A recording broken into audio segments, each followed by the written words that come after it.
Full house. Well, good afternoon, everyone. I'd like to take this opportunity to address a number of issues that have circulated in the media over the last few days. There has been a serious accusation from the Toronto Star that I use crack cocaine.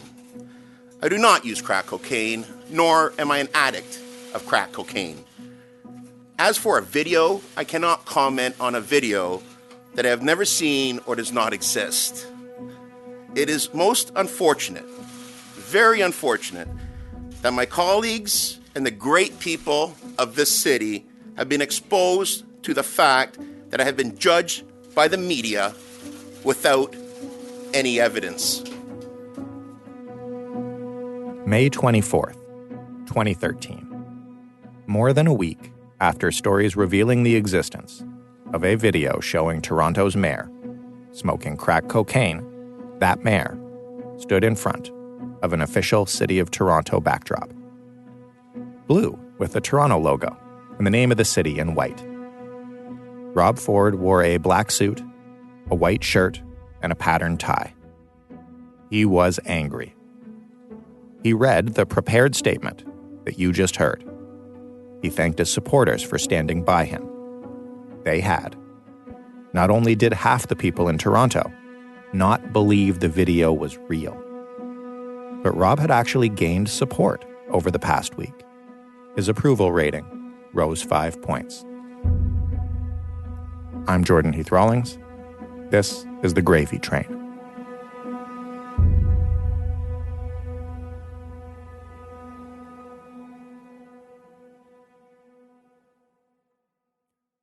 Last time we talked, I told you about a photo, an infamous photo, of Rob in front of a house with 3 young men. One of them was named Anthony Smith, and he had just been murdered. It sort of becomes this clue that we follow for a long time because we actually had a reporter driving through the Etobicoke area looking for the house in the photo, which we now know is 15 Windsor, the central setting in this whole thing. That's Jennifer Pagliaro. Today, she is a City Hall reporter with Rob's nemesis, the Toronto Star. In 2013, she was a crime reporter at the Star, and she was hunting for the house in the photo. So was every reporter. And if a group of reporters hunt through one neighborhood for one specific house for long enough, they find it. So Elena Johnson lived at a house on 15 Windsor Road, and she was a longtime family friend of the Fords. They were in a neighborhood not far from where the Ford family and the Ford children, both Doug and Rob, had grown up. Fabio Basso was Elena's brother and a childhood friend of Rob's. The house, 15 Windsor Road, like Jennifer said, is just a short drive from the Ford family home.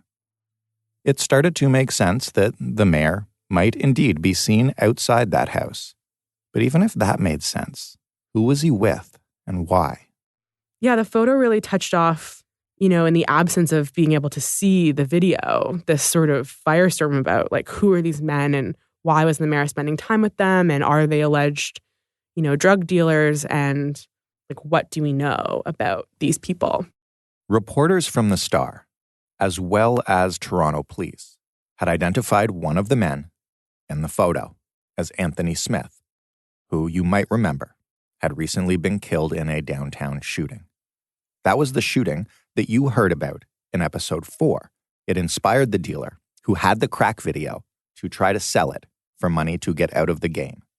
But when it became widely known that the 21-year-old who had been gunned down outside a nightclub in March was the same guy with the mayor's arm draped around him outside what people were calling a crack house. Well, that's the kind of stuff you don't walk into a job reporting on municipal politics expecting to cover. You can just imagine at the time, City Hall reporters trying to cover this chaotic mayoralty, and now someone's dead. And there's a photo of the mayor with this young man, and the Fords tried to brush it off as we take photos with everyone. Anyone wants a photo with us, we'll pose with them. I take pictures with everyone. So okay, so I want to address this picture. Okay. Sure. I just want to address one comment about this picture, Rod, that you don't know about or no one else has known about. I've been getting calls from some counselors too, which I think this is absolutely disgusting and racist. That what is Rob doing with his arms around two young black men? I'm telling you, that's a racist comment. Rob has taken thousands of pictures with young black men with their hats on, with their little funny signs and everything else. But I think it's disgusting that you would even come up with a comment. Why is he taking pictures of two young black youth? And by the way, you're accusing a person that's passed away of allegations again. He was a drug dealer. You know, when Rob takes a picture and there's thousands of people, I have to ask him first. You got to ask him. Have you ever smoked a joint? Have you ever done this? Have you ever done that? Before I take a picture, can I see your qualifications and your resume? Oh, that's so that's funny. just a racist comment. It's true. Rob did take photos with everyone. But he didn't usually do it in front of strange houses in the middle of the night. But the photo, I think, was sort of like the first indication that there was this whole other sort of life that the mayor was leading and living that the public didn't know about, and we would soon get very detailed information about.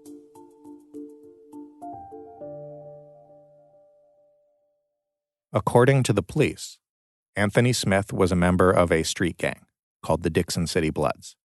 And to introduce a phrase that the public would soon hear many times as Ford's connection in this world were revealed, Anthony Smith was known to police. In this case, several of these young men were arrested and eventually charged and convicted with drugs and guns offenses. So they were a criminal operation in this northwest part of the city. The other two men in the photograph with Rob were also identified as members of the Dixon City Bloods. The Bloods are a gang, and they did a lot of their business out of a group of buildings that were known as the 300 buildings, in an area of Etobicoke actually inside the ward that Rob had presided over for 10 years. These buildings and the people who live in them, in part because of gangs like the Bloods, are a part of Toronto that gets painted with a very broad brush. In the early 2010s, the city was grappling with rising gun violence. The police placed the blame for this on gangs like the Bloods, and they pointed their fingers at neighborhoods where they claimed the crime was localized. The message was implicit. These neighborhoods were dirty. The crime was here, not elsewhere. They set up a task force and they launched an investigation, focusing on the area in general, but the Dixon City Bloods gang in particular.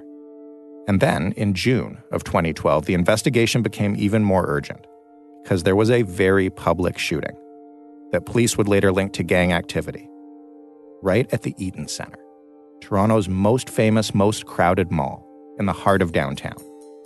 The Eaton Centre actually is just a block away from City Hall, and Rob was at the Eaton Centre to reopen it after the shooting.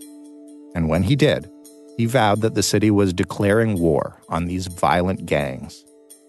So the police investigation, which was named Project Traveler, became an even higher priority. And I think it's actually one of maybe two official names of police investigations that the average person in Toronto would know. We will get to the second one in just a bit. So the reason why we all know what Project Traveler is not because it was a particularly offensive operation in terms of like the number of drugs or the number of guns or even the number of people that were arrested.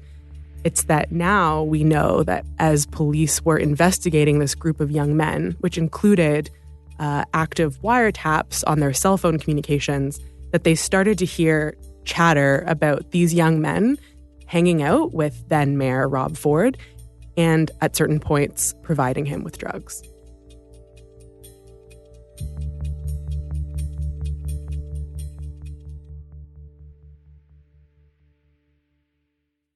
In the course of the investigation, police went to court and asked for and received permission to listen in and to record the phone calls made by several members of the Dixon City Bloods.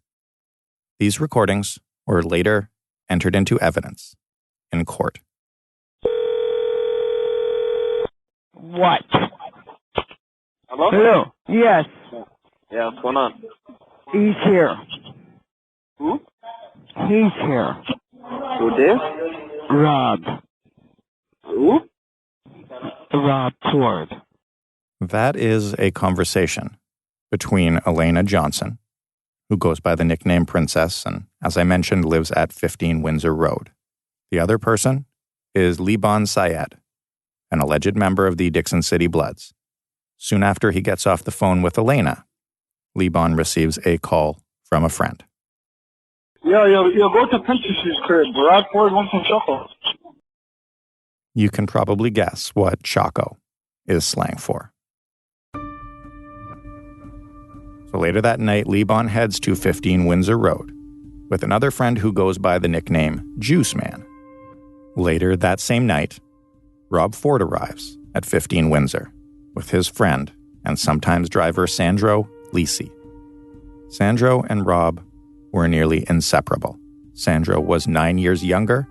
The two men had been introduced by a football player from Don Bosco, who was helping Rob coach at the time. Sandro and Rob became really good friends. Jennifer Pagliaro was struck by how members of the Dixon City Bloods referred to Lisi in conversations when they thought no one else was listening. You know, he had sort of a striking demeanor. There's some interesting wiretaps where the young men in the Dixon Road complex referred to him as the military guy. He had sort of a close-cropped haircut, kind of lanky. He rarely spoke. I've actually almost rarely heard him speak words aloud. He's a person who is, as they say in the vernacular, known to police, and he's known to police for some quite unsavory issues. Kevin Donovan, the investigative reporter from The Star, did extensive reporting into Sandro Lisi's past. I'm just going to read you a bit of what he found. Lisi had been charged at least 6 times with drug possession. In 1999, he was driving a car that critically injured a 76-year-old woman.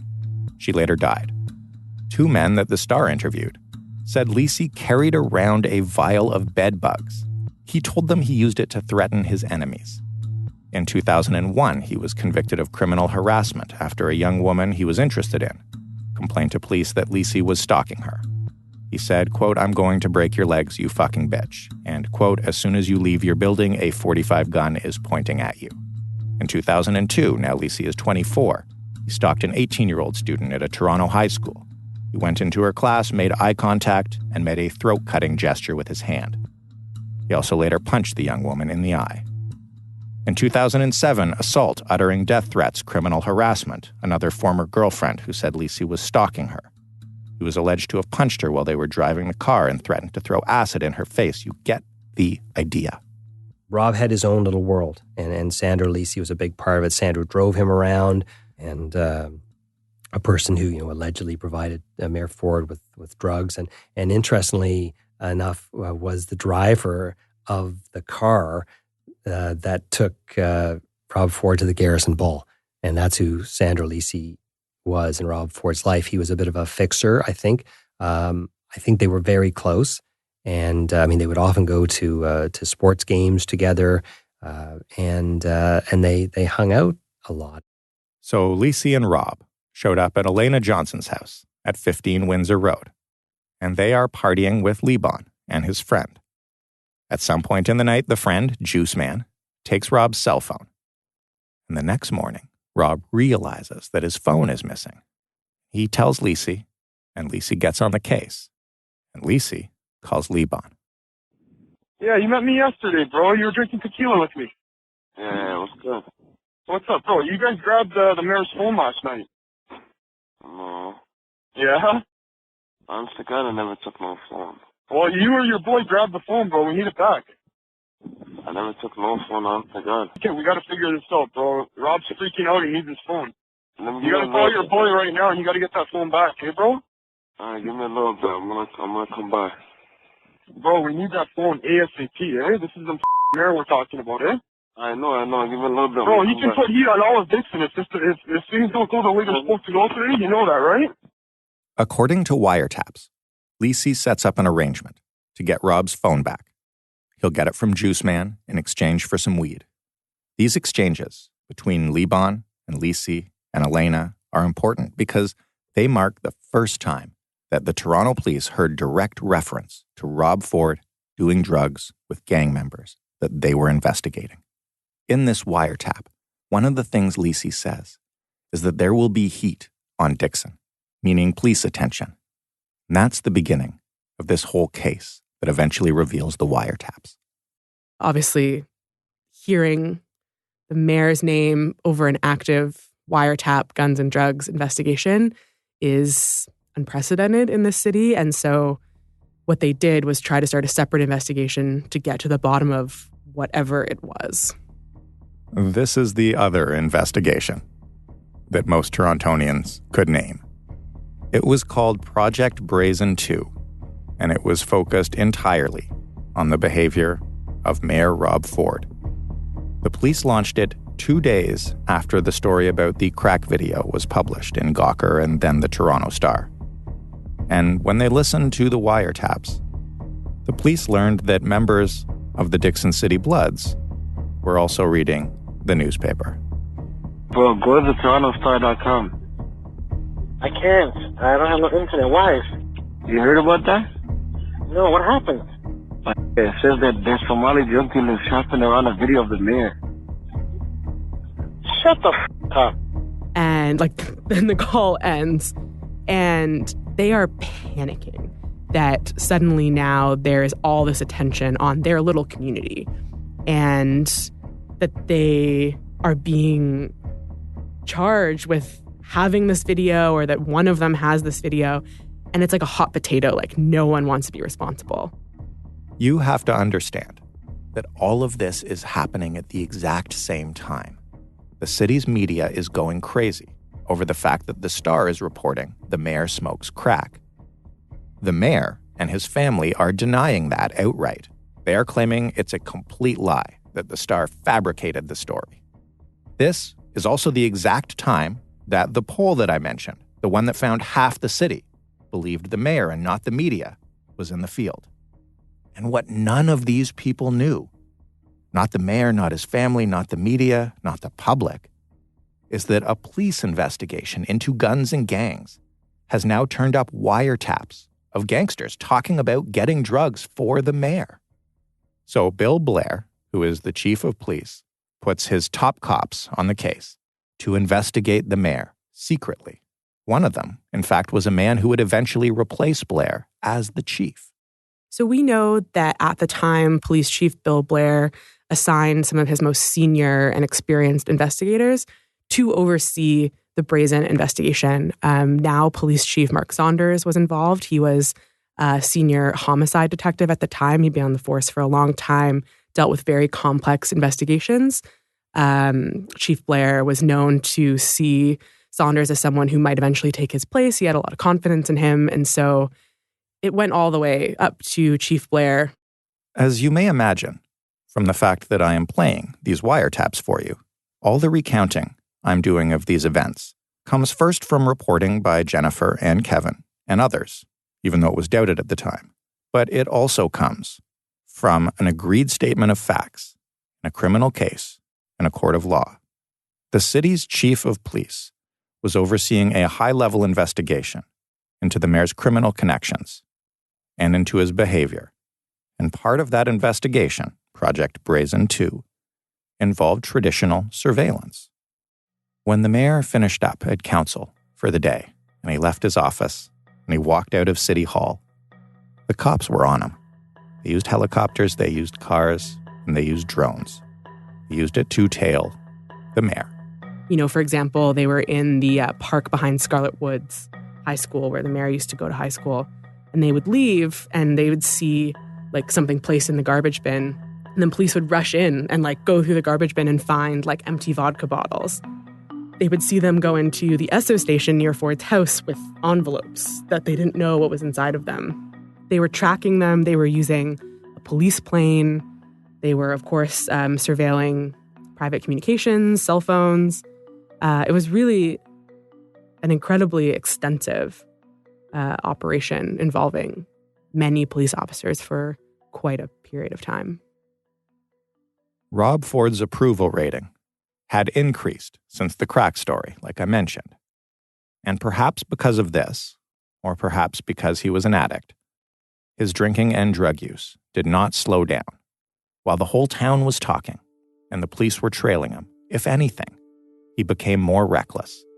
Over the summer of 2013, police documented nearly a dozen handoffs between Lisi and Ford. They would meet at Ford's child's soccer game, at an Esso gas station, at Ford's home, at the Douglas Ford Park, which was named after Rob's father. And most frequently, they met in the parking lot of Scarlet Heights High School, Rob's alma mater. This was all done during the course of Rob's work as mayor, like in the middle of the day. This is Canada's largest city. Things were happening, and the mayor was just off somewhere. On July 8th, for example, the city was hit with a horrible rainstorm. A month's worth of rain fell over a few hours. People were stranded on commuter trains and in their cars and in the subways.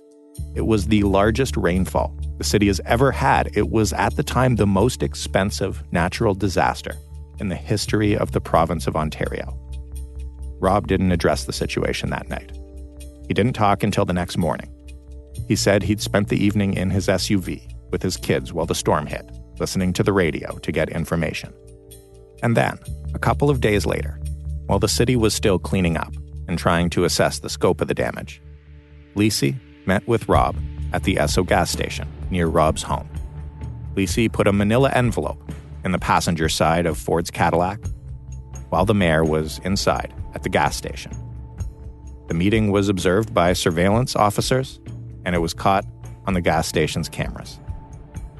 As all this was going on, Rob was being asked about the video, and he was still totally and categorically denying it. These allegations are ridiculous. It's another story with respect to the Toronto Star going after me, and that's all.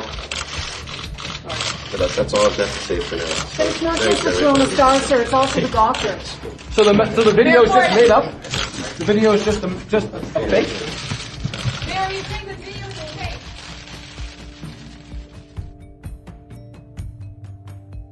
While Rob was publicly denying the existence of the video, Lisi was working behind the scenes to get the video back.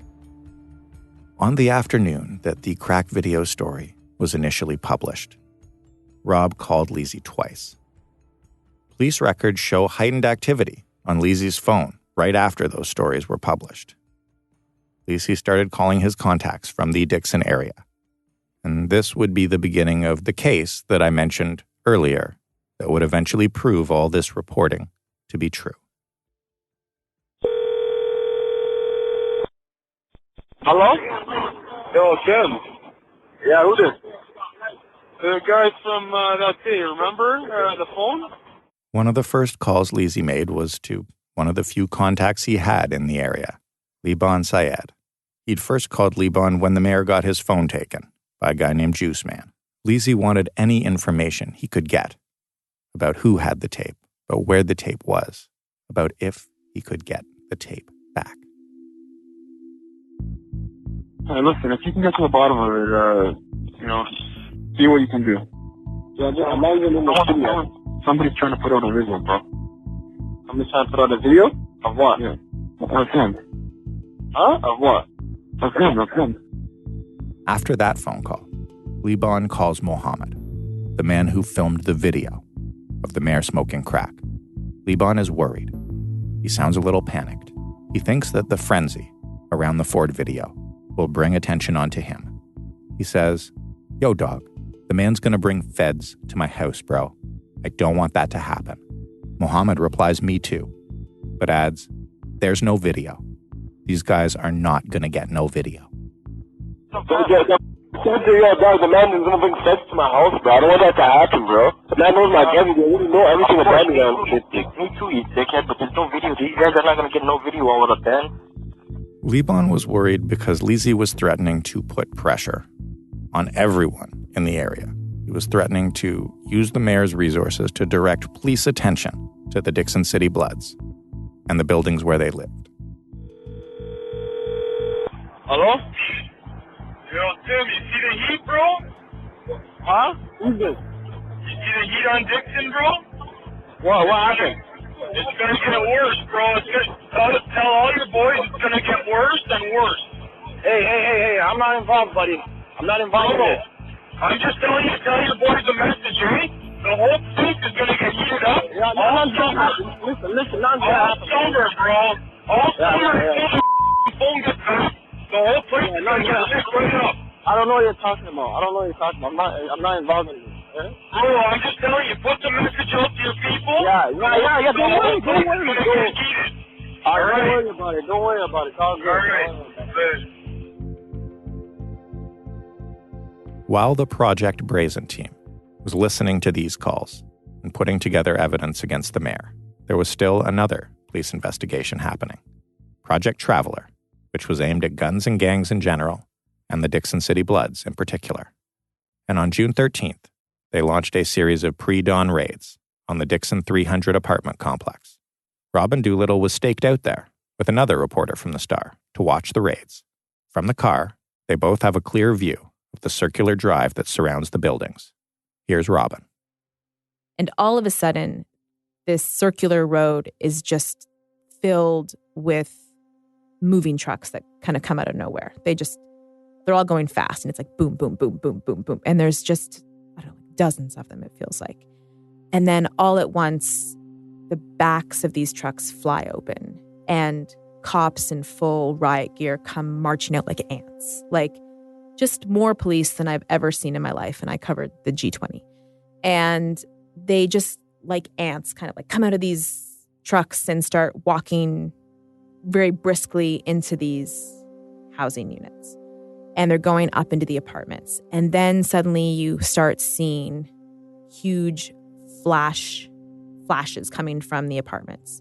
I think they're called flashbangs, but they basically they bust open a door with a battering ram. They throw in this, tiny little explosive device that makes a huge bang and lets off a huge amount of light, and it's supposed to disorient the people inside.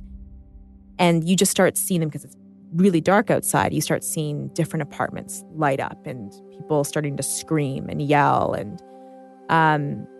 then we start seeing people kind of one by one be brought out in, I don't know if they were in handcuffs, they're probably in ties around behind their back, being led into different cruisers, being arrested. And the sun is kind of starting to come up a little bit. But it was crazy.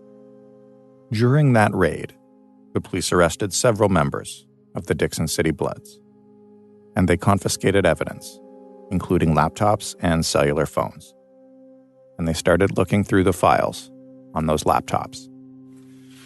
As a result of the evidence that was seized on June 13th at the conclusion of Project Traveler, a number of electronic devices, computers, telephones, and hard drives were seized, and all of the devices that have been seized have been subject to forensic review and examination by members of the Toronto Police Service Intelligence Unit Computer Technology Section. That was Toronto Police Chief Bill Blair. It was October 31st, 2013. Nearly 4 months after the Project Traveler raids. After a whole summer of denials and brazen behavior, Toronto Police confirmed what members of the media already knew. On October the 29th, on Tuesday of this week, we received information from our computer technology section that in the examination of a hard drive that had been seized on June 13th, they were able to identify a number of files that had been deleted and that they were able to recover those files. As a result, I have been advised that we are now in possession of a recovered digital video file relevant to the investigations that have been conducted. That file contains video images which appear to be those images which were previously reported in the press with respect to events that took place we believe at a house on Windsor Road in Etobicoke. That information has been turned over to investigate. He's talking about the crack video. Rob responded to the chief's public comments on his public radio show. I've been thinking for a long time on what I'm going to say today. And first of all, I believe that this video, I want the police chief, Bill Blair, to release this video for every single person in the city to see. That is the right thing to do. And Chief, I'm asking you to release this video now. Whatever this video shows, folks, Toronto residents deserve to see it, and people need to judge for themselves what they see on this video. Friends, I'm the first one to admit I am not perfect. I have made mistakes. And all I can do right now is apologize for the mistakes. This was a really smart move. Rob knew that the police were unable to release the video. It was evidence in an ongoing criminal case. As a result of the Dixon raids, several members of the Dixon City Bloods were arrested and charged with drugs and gun offenses. Sandro Lisi was charged with extortion for attempts to retrieve the crack video. And that case, by the way, is where all of these wiretaps come from. Here's Jennifer again. In terms of arrests, that was largely the extent of it. You know, Mayor Ford was never criminally charged. He never testified at all in any of the proceedings that were part of this whole saga. And for the most part, the only people who were ever charged and convicted as part of this whole thing were several young men from this Dixon Road community who had spent time with the mayor. Jennifer began on that story as a crime reporter. She covered it for years as it went through the courts. And in that time, the Toronto Star, along with other publications in the city, fought to be able to publish what was happening in those court cases. And finally, 3 years after police announced they had the video, Jennifer attended the trial of Sandro Lisi, which had finally made its way to the courtroom. But I think the most surreal moment in all of this was actually years after these Project Traveler raids. One of the main characters in this Rob Ford saga, Sandro Lisi, was facing criminal charges. And as part of that case, the Crown prosecution presented the crack video as evidence in open court. So if you can imagine, I'm sitting in a second floor courtroom at Old City Hall, which is right next to City Hall. You can almost see City Hall out the window. And because it was a preliminary hearing, it's all off the record. Like, it's all protected information. And it's me, a few other reporters, and a very well-timed field trip of journalism students. When I arrived in the courtroom, I saw that there was a flat screen TV set up. The police had put together this incredibly long PowerPoint presentation. And they got to a slide, and the slide just said video of Robert Ford. And I was like, holy crap, this is going to happen in this courtroom. And it had been years since we learned of this crack video. And the judge said, okay, play the video. And we all watched this 70-second clip together, the 24 of us in this courtroom. And it would take another year for that video to be made public at the conclusion of that proceeding. But some of those very strange moments, watching a video of the former mayor smoking crack in a courtroom next to City Hall with a bunch of journalism students was pretty weird. The basis for the extortion charges against Lisi were the wiretaps that you heard, in which he threatens to bring the heat, meaning the police, on the Dixon complex. Lebon, the man on the other end of those calls, eventually testified at Lisi's preliminary hearing. And was largely uncooperative, refused to say really what he thought heat actually meant. And in some ways, the case sort of fell apart on that point.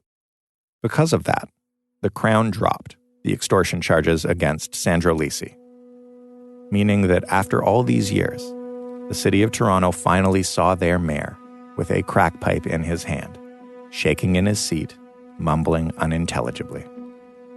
And yes, just like Robin and Kevin had said right away, the video was well framed, it was crystal clear, and it was unmistakable. It was the mayor of Toronto, smoking crack. That's why he wants to be involved in everything. He wants to fight everybody's battles, and it's going to kill you. Not kill fucking. Don't do it. The kids spend. Your kids are important to you. That's what drives you, baby. That's what I love. That's why we love you. Okay. No, you don't know. Your children, your family, your kids. Your fucking footballers. Your kids that play football. That's what drives you. Family, kids, and you're fucking... I'm right wing. I fucking take these kids on my You're right wing? No, they say I'm just right wing. Oh, yeah. Radical fucking guy. Sure. Oh, yeah. What the fuck is the liberals thing? I'm right, Lee Ban. There's Mr. Trudeau right there. I like to get that fucking Justin Trudeau and shove my foot as far up his ass, because I'm sure it goes real far. I'm sure I'll tickle his fucking nose hairs with my foot up his ass, because he's such a fucking shit digger, man. I hate Trudeau, man. She's just saying. Fucking bullshit. It would take years, until 2016, for the public to actually see the tape. But even in 2013, the investigation that found the video took almost 6 months, from the first report of the video's existence to the Halloween press conference, when the chief confirmed that the police had it. It took 168 days, and every single one of those days was a circus. You know the way the news cycle moves now? With a new scandal or a tragedy or a crime or an accusation every 4 hours. So your muscles never unclench and your nerves never stop firing. The way that we allow the last insane thing to make no impact because there's already a new insane thing to talk about. This was our first taste of that. This is where it came from. It was a 5.5-month glimpse into our world today. That's next time on The Gravy Train. It amped up to circus levels. Probably in one of my drunken stupors. And his excuse for smoking crack is he was drunk. Rob Ford admitted he was not perfect, but refused to step down. Мэр Торонто Роб Форд, замеченный в употреблении наркотиков. Mayor Ford, you're smoking crack right now. Where are you getting this? You'd be surprised how fast I can move. Man, holy Christ! If you think American-style politics is nasty, you guys have just attacked Kuwait. I'm Jordan Heath Rawlings, the host and writer of The Gravy Train. Annalisa Nielsen and Stephanie Phillips are producers and editors, and they stitch this whole thing together. Ryan Clark is also a producer, and he mixes and masters this entire podcast. Claire Brassard and Amal Delich provided editorial guidance along the way. Rob Purchase and Daniela Giantomasso helped with our archival sourcing. The Toronto Star, for this episode in particular, contributed reporting and also contributed the recordings of those wiretaps that you heard. They fought for them in court. Lucas Ionetta and Matthew Morrow were our production assistants. And The Gravy Train is part of Frequency Podcast Network, and you can find it and The Big Story, that's my other podcast, and all of the brother and sister podcasts that make up this wonderful network at frequencypodcastnetwork.com or wherever you get your podcasts.